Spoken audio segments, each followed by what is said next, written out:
ఈ శతకాలు తీసుకెళ్లి అందులో పెట్టాడు. వరల్డ్ హెరిటేజ్ మాట ప్రపంచ సాహిత్యంలో చేరిందంటే మరి ప్రపంచ సాహిత్యంలో చేరుతున్నారు బయట దేశాల వాళ్ళు. మరి మన చదవకపోవడం ఏంటి? మన సాహిత్యం అది.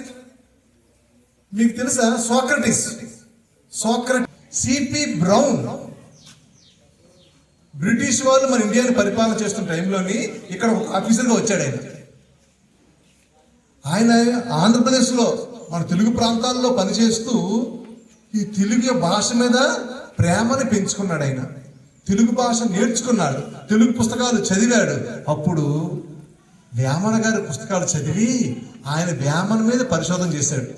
1600 శతాబ్దంలో ఎప్పుడో ఆయన పుట్టాడు అనుకుంటే రికార్డులు కనబడతాయి, ఈయన పద్యాలు మనకి కనబడతాయి. అంత గొప్ప ఆయన సిపి బ్రౌన్. ఆయన చెప్పాడు ఇతను ఇండియన్ సోక్రటీస్ అట. వేమనని ఏం పోల్చాడు? ఇండియన్ సోక్రటీస్ అని. ప్రపంచానికి ఆయన సోక్రటీస్ ఎంత గొప్ప ఫిలాసఫరో ఇండియాకి అంత గొప్ప ఫిలాసఫర్. తత్వము చూడండి, ఇప్పుడు 1600 శతాబ్దంలో చెప్పిన మాటలు ఇప్పుడు కూడా మన మనసుకి నిజమే కరెక్ట, నా మనసు అలాగుంది. నోట్లేసుకొని పరిశీలించి చూస్తే వాటిలో చూడవృత్తులు జాడ వేరు. పురుషులందు పుణ్య పురుషులు వేరే. పురుషుల్లో అంటే మనుషుల్లో కొంతమంది మంచి మనుషులు వేరు కర్పూరం లాగా, కొంతమంది కసరిచ్చేటువంటి ఉప్పులాగా కొంతమంది ఉంటారు అని. పురుషులందు పుణ్య పురుషులు వేరు. అందరి మనుషుల్లో పుణ్యమైనటువంటి మనుషులు కొంతమంది ఉంటారు అని వేమన ప్రతి పద్యంలో కూడా ఏదో ఒక నీతిని ప్రబోధిస్తూ సమాజానికి అందించాడు. మనం వేమన గారి తాలూకా పద్యాన్ని ఏది చూసినా చూడండి, పశువులన్నీ ఒకే వన్నెలో ఉంటాయంట, కానీ పాలు ఏకవర్ణము. విద్యార్థులకి విలువలతో కూడిన విద్యను నేర్పించేందుకు మన ఎస్సీఆర్టీ వారు ఏం చేస్తున్నారంటే మనకున్న టెక్స్ట్ బుక్ లో ఏదో ఒక పాఠాన్ని ఈ పద్యాల రూపంలో వేమన శతకం కానీ లేదంటే సుమతి శతకం కానీ భాస్కర శతకం, ఈ విధంగా అనేక శతకాలని మనకి ఇందులో పొందుపరచడం జరిగింది. అందుకే సుభాషణ రత్నావళి లేదా సుభాషిత త్రిశతి అన్నారు. అంటే మార్గంలో నడవడం కోసం గవర్నమెంట్ అదేవిధంగా టీచర్స్ కూడా వాటిని మనకి బోధించడం జరుగుతుంది. ఇప్పుడు శతకం అంటే ఎన్ని పద్యాలు మీరు చెప్పాలి. ఎన్ని పద్యాలు శతకం అంటే? 100 పద్యాలు లేదా 108 పద్యాలని శతకం అంటారు. ఎన్ని పద్యాలమ్మా? 108 పద్యాలు ఉంటేనే శతకం. ఆత్మశుద్ధి లేని ఆచారమదియేలా, ఆత్మశుద్ధి లేని ఆచారమదియేలా, బాండ శుద్ధి లేని పాకమేలా, చిత్తశుద్ధి లేని శివ పూజలేలరా, విశ్వదాభిరామ వినురవేమా. ఇక్కడ మనకి ఏం చెప్తారు?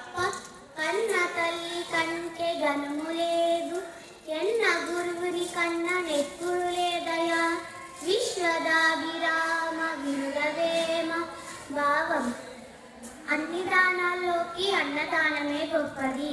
కన్న తల్లి కంటే మించిన దైవం ఎవరు ఎక్కువ కాదు. తప్పులను గుర్తించు సరిచేయి గురువు కన్నా ఎవరు ఎక్కువ కాదు.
కలిసి నీలమొక్కటి చాలు తలుపు బెలుకురాలు తట్టెడేళ్ళ చదవ పద్యమరయ జాలగా మొక్కటి విశ్వదాభిరామ వినురవేమ.